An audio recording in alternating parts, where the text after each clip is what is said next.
Welcome to the Grief Pod with Venetia Quick. This is a weekly podcast which looks at every aspect of something which has or will at some point affect us all. And that is grief. Whether you've lost a loved one or about to lose someone you know, or perhaps you're simply trying to help someone navigate their grief and don't know where to start or what to say, then perhaps this is the podcast for you.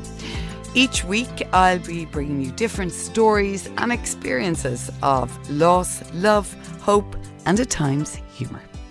On July 28th, 2013, Kathleen Chada's two children, Eoghan, who was then 10, and Ruairi, who was 5, were killed by their dad, Kathleen Chada. The two boys were killed in Mayo and found in the boot of his car. Since then, Kathleen, you've advocated tirelessly for familicide, for support for victims, and you've never let anybody forget your two gorgeous boys, I don't think either. You also wrote the book Everything about your two boys.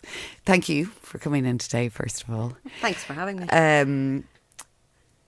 Everybody in Ireland, I think, knows your story. They know about Eoghan and Ruairi. I think most people today still can't get their head around how that could have happened. How are you 12 years on? That's probably a stupid question, but you're so chatty and, full of life that you just sort of wonder I suppose how you got here. Yeah. It's not always been easy. There's bits that are easy and then there's lots that's not, and I've always felt very strongly that I need to keep going. I need to live, and it's okay for me to live. It's okay for me to enjoy life. It's okay for me to laugh and to smile. And I'll always say, if you give me the opportunity to talk about Eoghan and Ruairi, you will see a smile on my face. I might cry at the same time, but you will see a smile because that's what they are. And I'm very proud of what they, I suppose, inspire in me and in others. And I do think they do. They are recognisable, as you say, and I am proud of that. I am absolutely devastated at the reason behind it. Yeah. Absolutely. Well, that'll never go away. It'll never go away. But yeah, no, I do. I feel that they inspire. I like to think hope, in justice. They were very. They were very keen on justice themselves with each other. So it feels right that I can carry that on. They were happy boys who loved life. And, there's a huge part of me that just needs to make sure that carries on. It changes a lot. It has changed over the 12 years. The intensity, I suppose, lessons.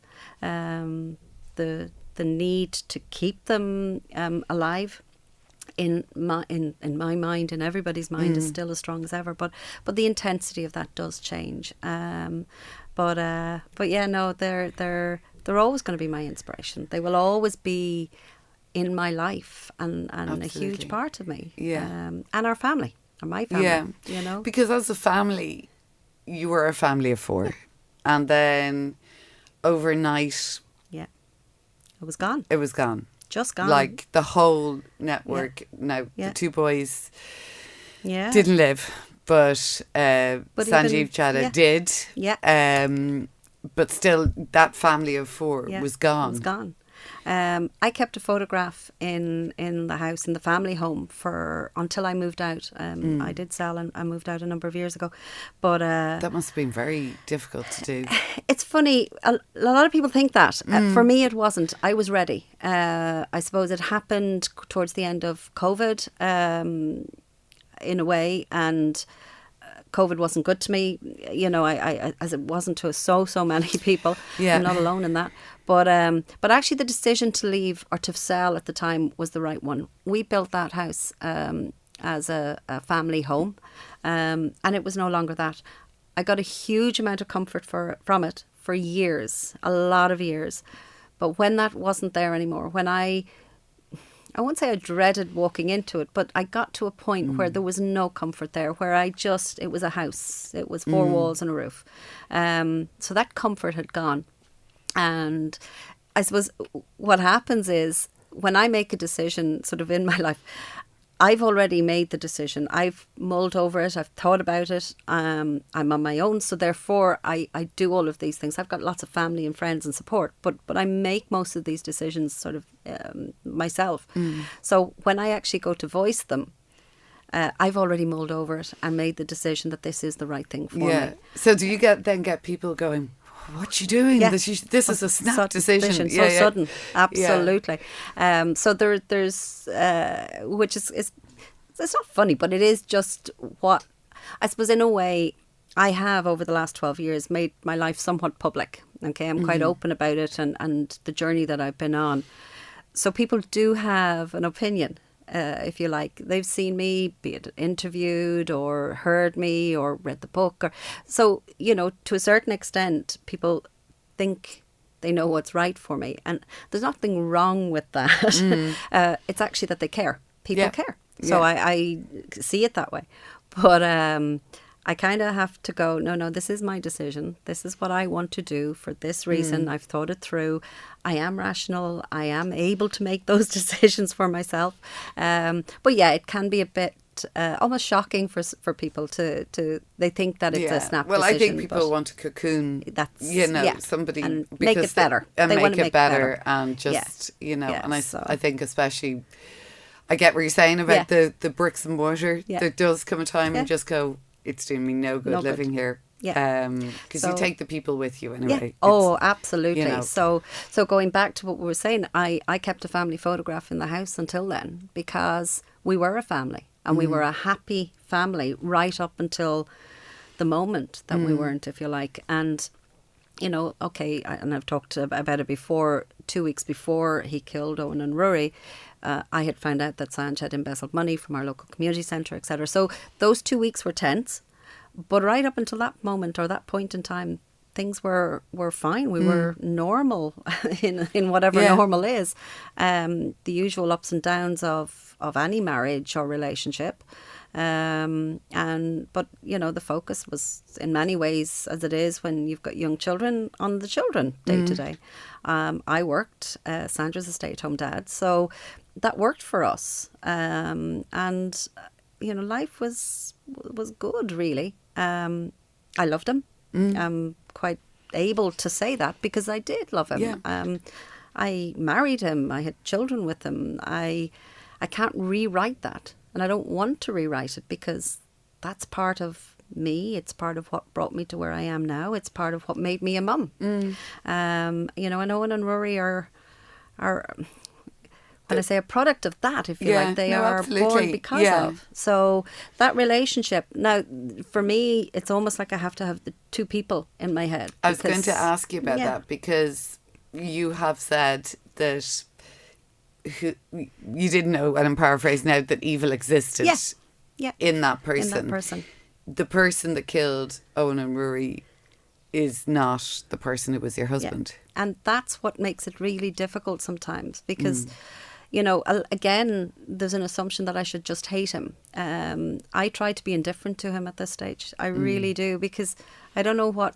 It's hard to say that I hate him. It took me a long time to say I don't love him anymore. To say that I hate him, I can say it. I can say the words, but I don't know what that truly means, if you like. And for me, it's if I can simply park him, put him in a box that's on a shelf that I know is there, but actually I don't think about him. And that's what I say. Indifference is what I try to achieve.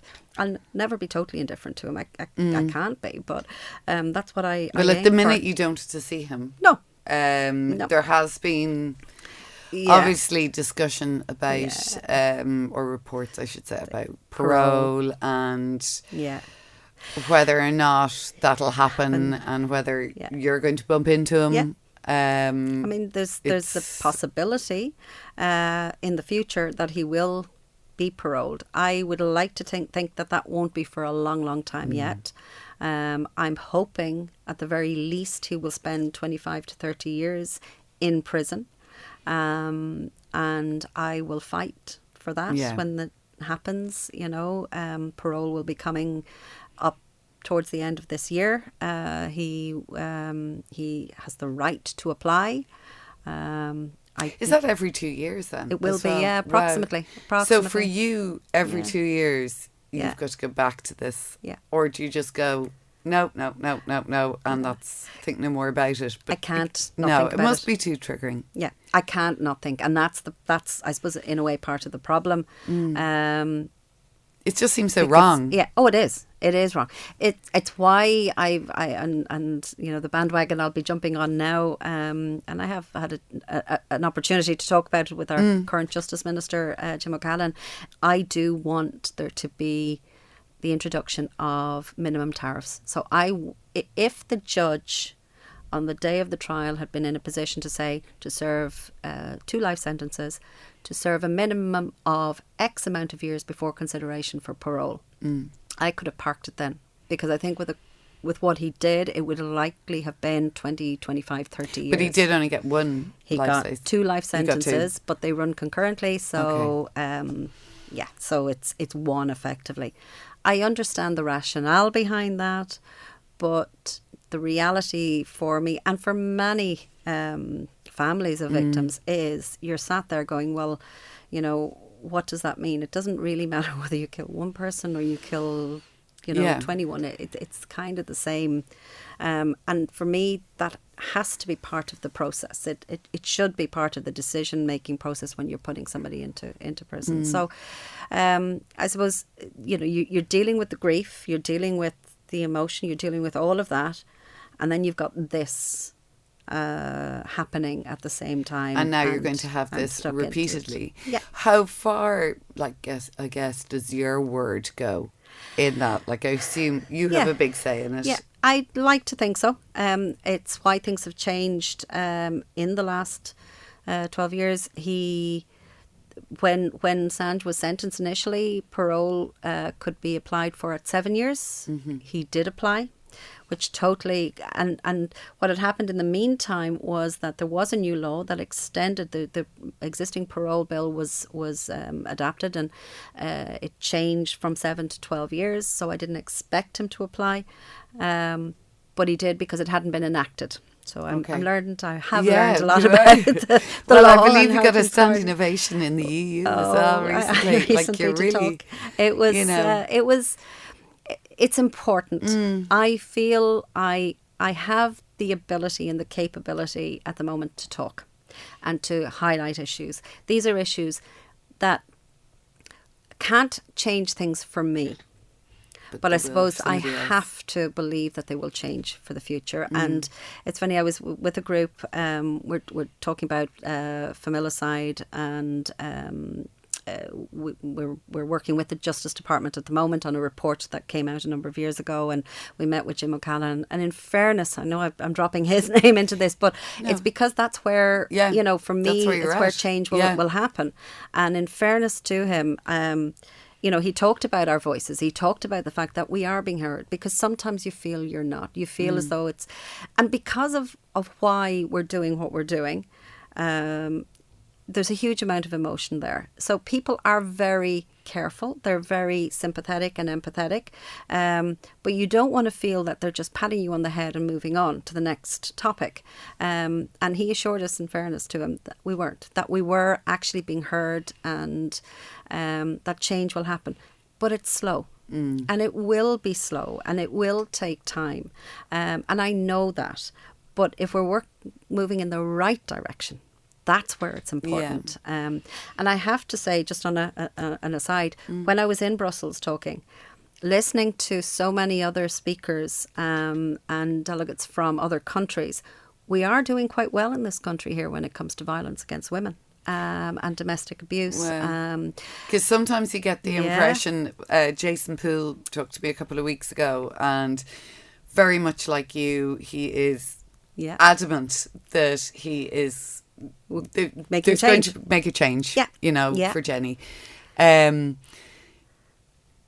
sometimes think, like, this should be done anyway. It shouldn't take the victim Yeah. be pushing and pushing Yeah. for law to change. And absolutely. But if you think about every law, Yeah. that's what happens. Laws change because things change, life changes, or somebody is talking out and saying this is not right, this is not fair. So it is good to know. I suppose I've been quite involved probably for about 8-9 years at the moment, at this stage.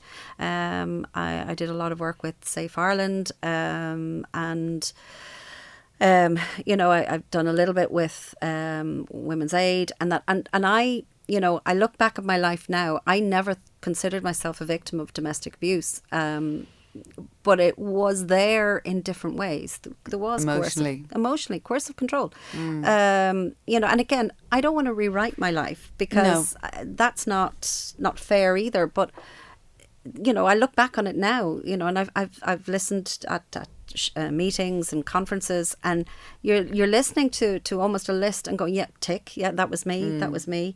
But that wasn't something, like nearly 12 years ago, that was not something that I don't think even people had heard the words. We didn't know. We didn't know what coercive control was. Yeah.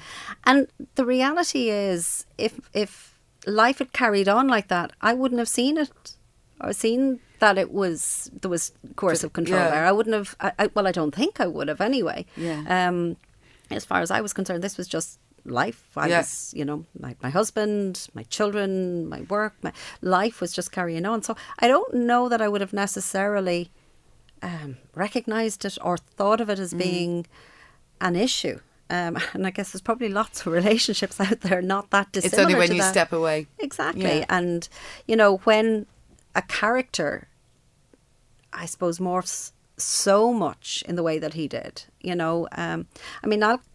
I talk about contradicting myself sometimes. It's almost like I'll talk about how he loved the boys, and yet how could he? To do what he did, how could he? But I still don't doubt that he did. So you're living with this complete contradiction in what he felt about Eoghan and Ruairi. And I think most of people that would know him or know us, or would have known us as a family, would have said that. And yet, for him to do what he did to Eoghan and Ruairi in the way that he did was totally and utterly heartless. But even when you think you're talking there about coercive control, it's almost like, because he did try and take his own life. Oh, yeah.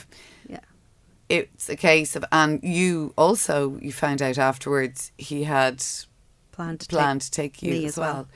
So it's almost like, well, if he couldn't have them, then neither could you. Yeah. And that's actually one of the letters that was read out on the day of the court case that he had written after he had killed the boys, alluded to that.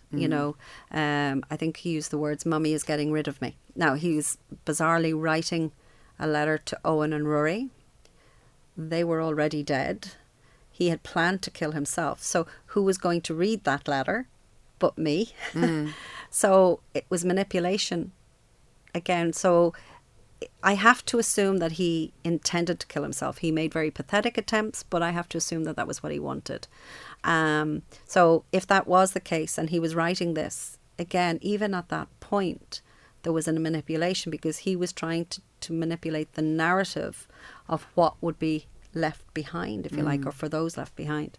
He talked about how he had to be there to guide them and to teach them and to, show them how to grow into young men and all this sort of, I would class it nonsense at this stage, because what was he going to teach them? To lie, to cheat? He was after embezzling money. So, to gamble, because that was what the problem was, to kill.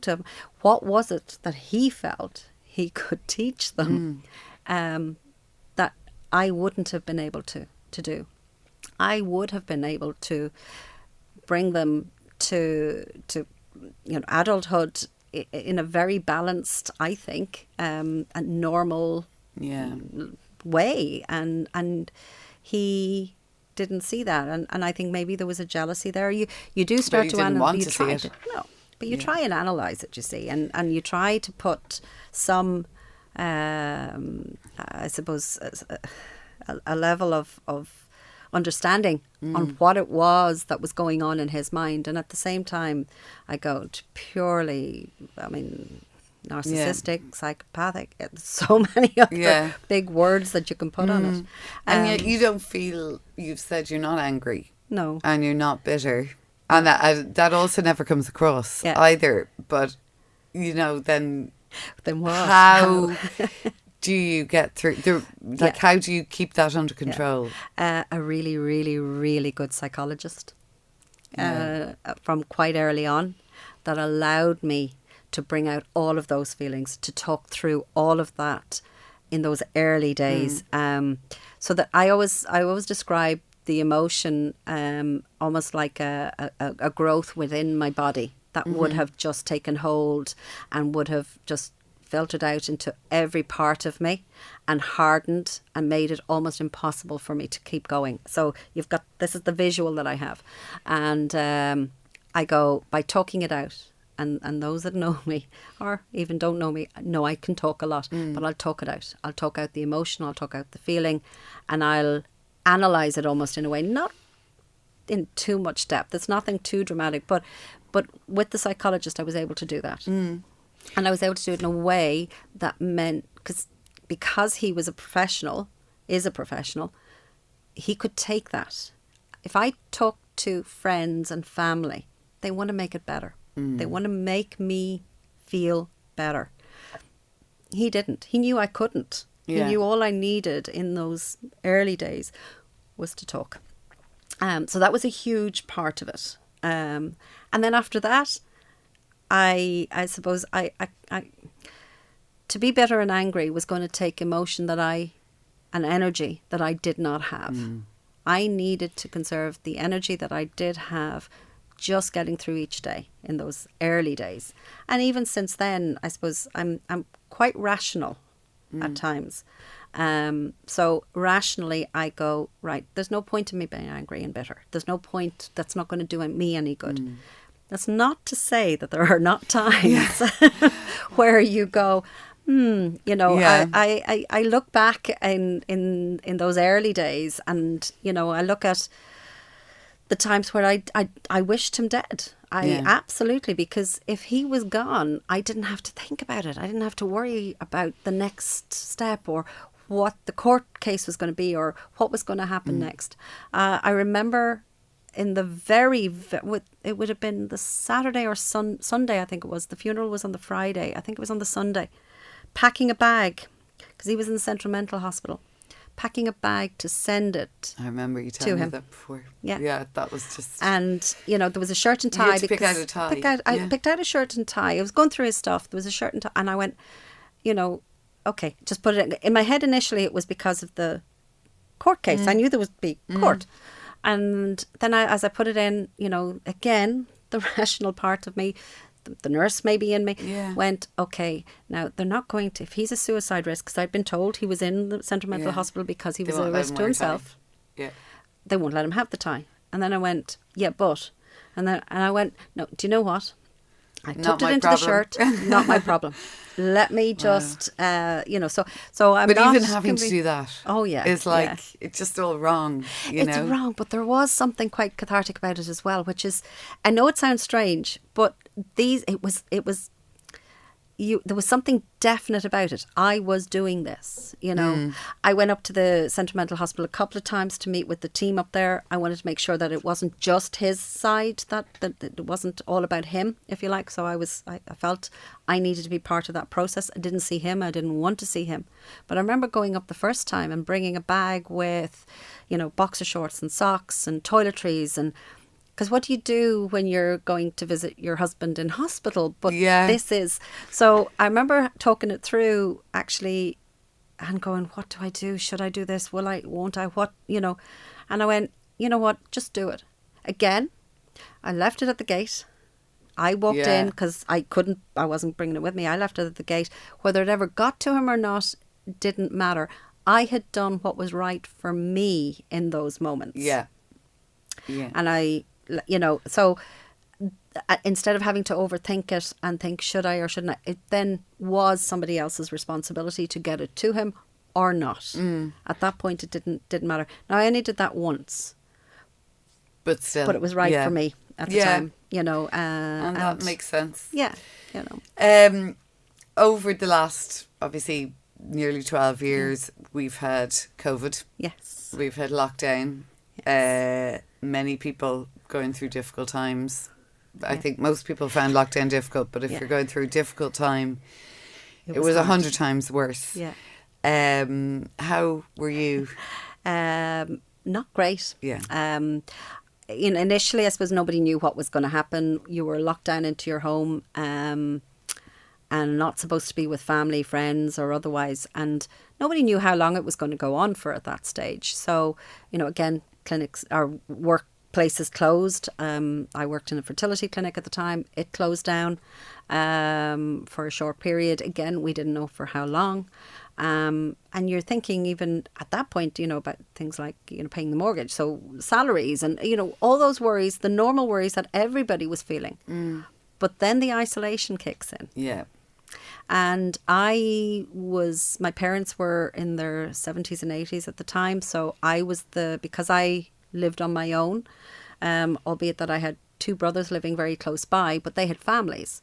So I became my mum and dad's kind of point bubble. Had the bubble with them, and that was fine. And then my dad ended up going into hospital within a couple of weeks, and unfortunately he passed away sort of 2 weeks after that. So about 6 weeks after COVID had started.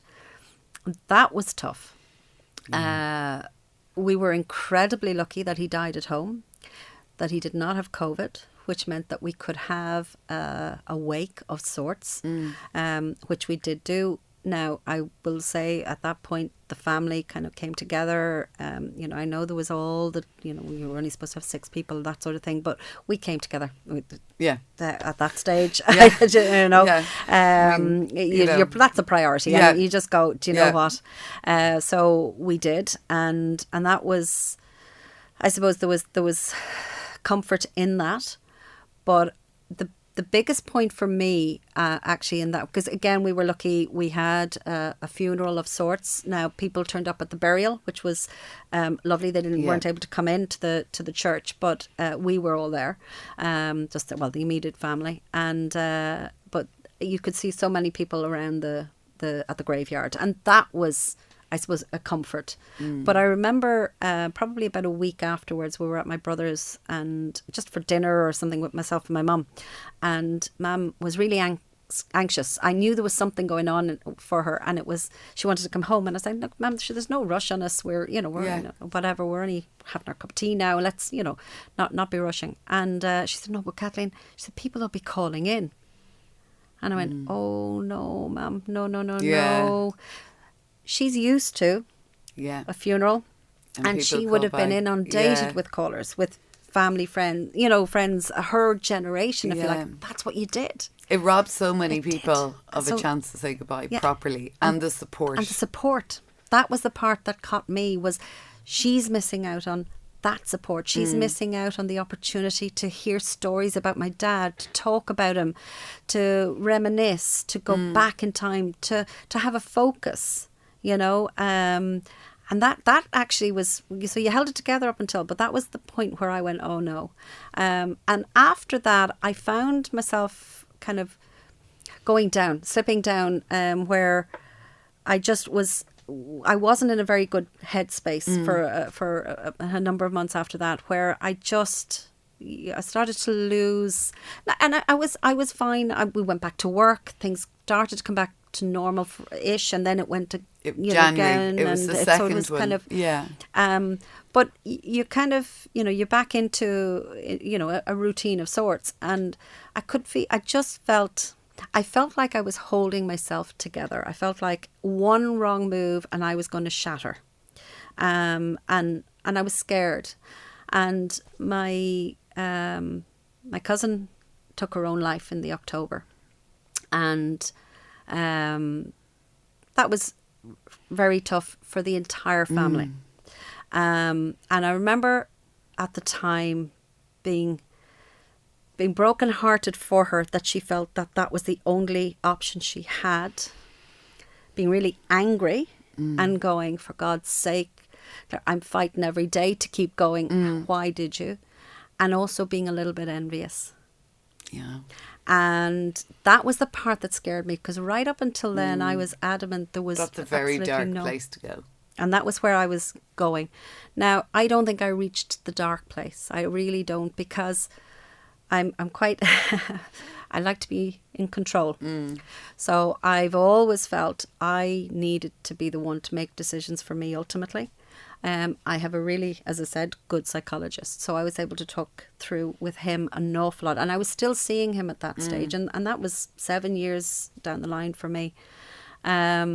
So I would still check in with him, and I saw him on a number of occasions. And with him, we had already been talking about where I was, that, I wasn't in a great place. And after Claire passed, I just went, right, I need to do something here. So spoke to the GP, got a referral to psychiatrist.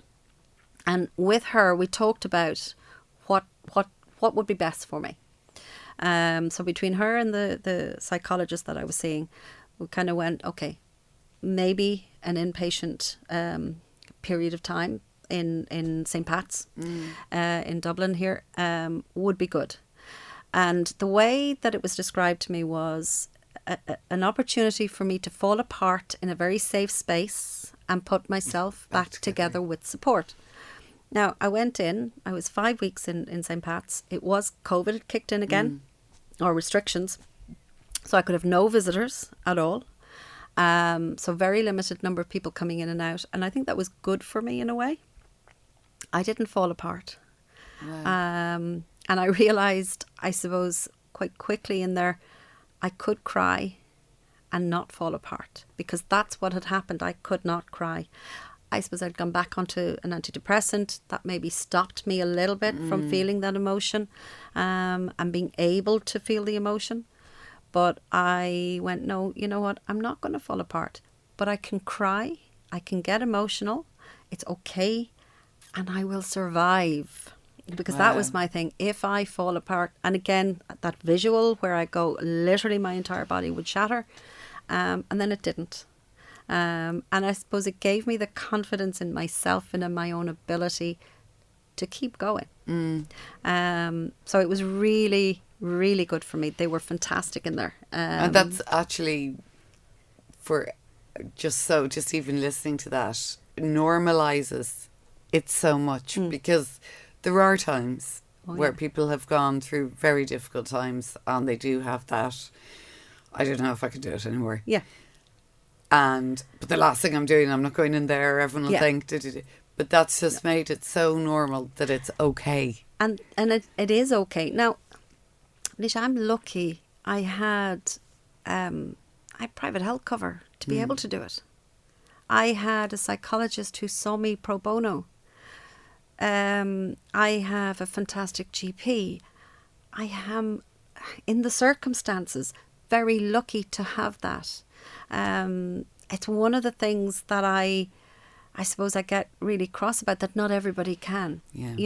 And that's, that's a tough one. I saw the bill, if you like, that, my insurance company had to pay at the end of my 7 weeks in total with St. Pat's. And that's I'm on the board of Mental Health Ireland. I know I can't make all of those changes, but I just think we need so much more. Yeah. And that's across the board. It is, kids and your diversity, and it's everywhere. And I look at within my own family. We are within the family on a whole. We're confident people. We know we can go out and get and find and discover, and we don't sit back. So my nieces and nephews were given the support that they needed. Ballinkillen, where I am from, they were fantastic. The school down there, Michelle Dooley, the principal, she reached out for the support for the children that was required. My family were able to avail of supports for the kids as needed. Now, they were very small at the time, so in some ways they don't necessarily need it. But, as they've grown up, they've needed more support, because they're very aware of this huge, catastrophic incident that happened in our family. Yeah. But we've always been very open with them and age appropriate, but open and able to talk about it and able to allow them to talk. They're never shut down in a conversation. And so I look at it and I go, in the circumstances, we've been lucky, but not everybody can get that level of support or know where to start. And that, I suppose, makes me quite sad and upset, because everybody deserves it. Everybody absolutely should have get the same and get that. Yeah. Because what it does is it allows me, so just purely with me, it allows me to function. Yeah. I'm not a burden on anybody, if you like. Well, I don't think I am. And that's just me. So if you break it down further to, my siblings, my nieces and nephews, my mum and dad, the wider community in Ballinkillen, it could have devastated families. But it didn't. And I've spoken to friends who were the parents of Eoghan and Ruairi's friends, and, the kids, there is issues that have come up, and it is, it does impact them. It has done at various milestones. Yeah. But I think the kids generally in Ballinkillen have come out probably a little bit stronger as a result of it. And I was going to ask you about that, and about, as Eoghan and Ruairi would have got older, and obviously possibly you'd have a leaving cert this year, and at 22 he'd be, wow. Yeah, coming up to this month. I'm just thinking about their friends and how, for you, do you see them? Are they around? Yes. And how perhaps, Andrew McGinley told me he felt very, afterwards, what happened to his 3 kids, he didn't want to go to the local supermarket because he didn't want to upset the manager there, who knew the kids really well. And I just remember going, God, how thoughtful. Like the last person that should be. So think, how are you with that? Like how helpful is it for you to still see their friends? Hugely. And the beauty for me is I get a big hug. Yeah. And when you've got, these 6 foot whatever, because it feels as though every one of them is a giant. Yeah. There's a Kathleen and a Hi and 3 of Eoghan's friends left a bunch of flowers for me when I was moving out of Ballinkillen, just to. And it was, and I was talking to one of the mums, Irene, and she said, no, Kathleen, they chose to do, they wanted to do it. Yeah.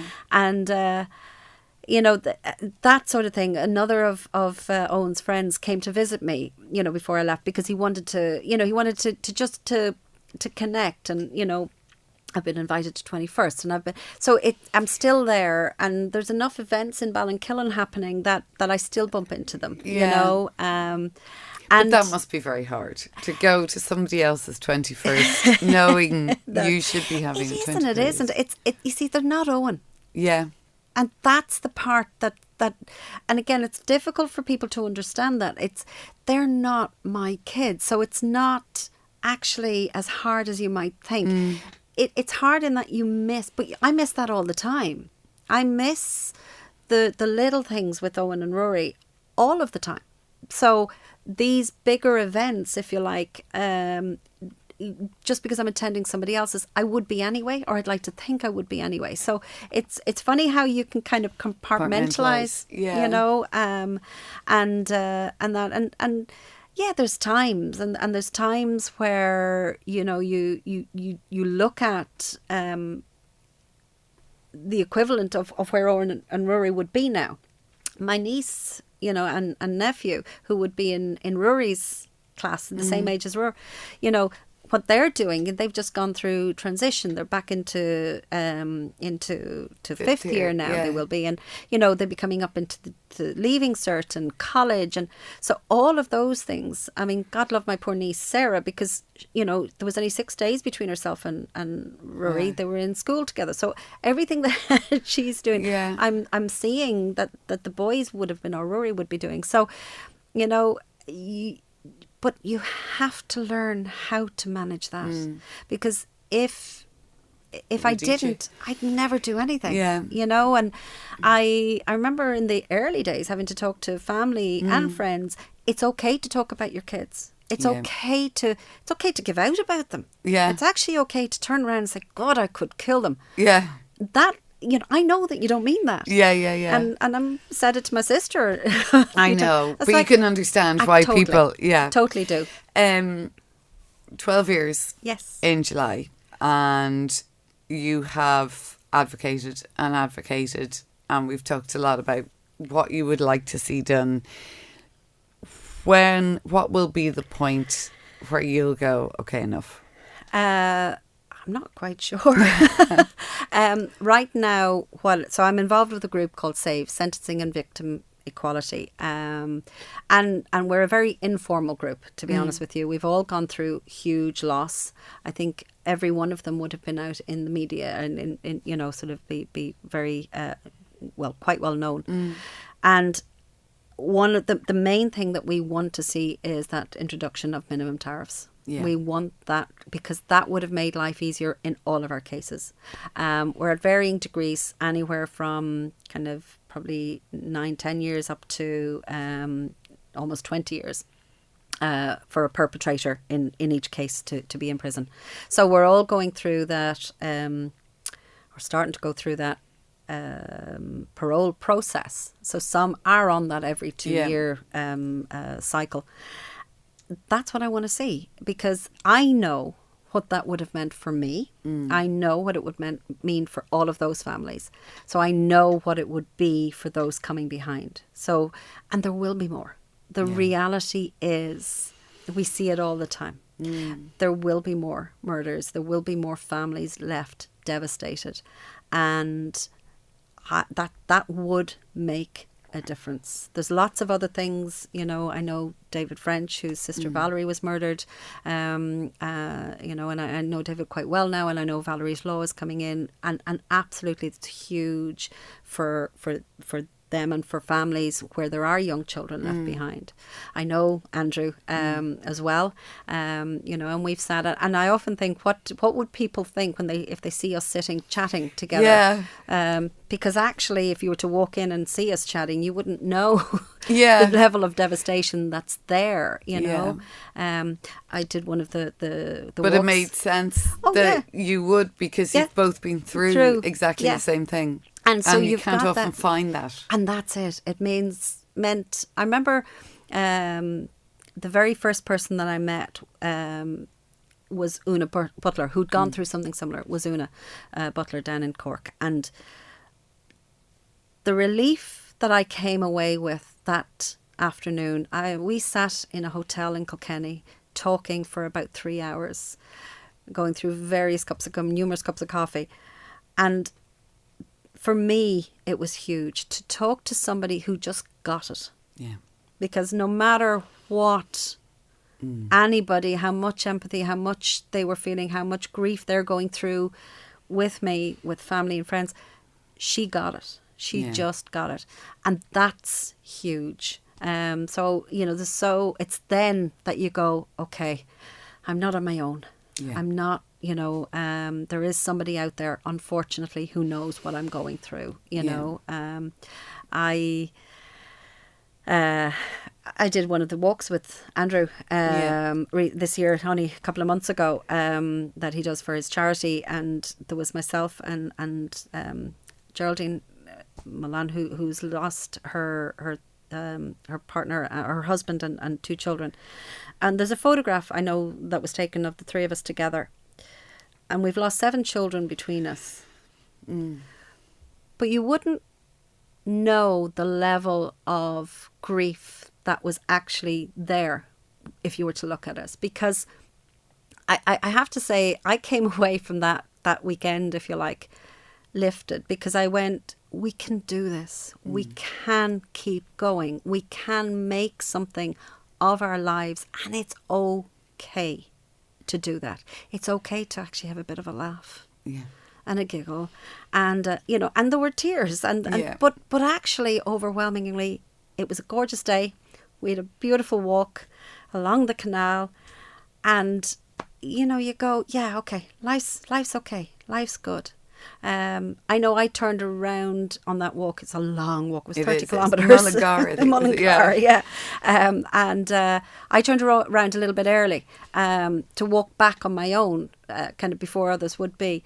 Now, number one, because I'm not fit enough and my feet were killing me, but also for the time alone. Yeah. So I love being reflect. with people. Yeah. But turning around and walking back on my own gave me the headspace, I suppose, to kind of, because again, that's there's a huge balance, and that's important.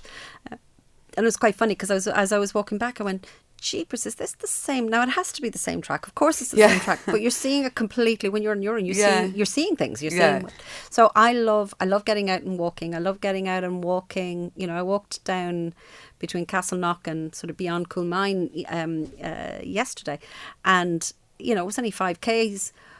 But you're in nature, you're in green, and as much as you've got sort of the canal on one side and you've got the train on the other, there's silence.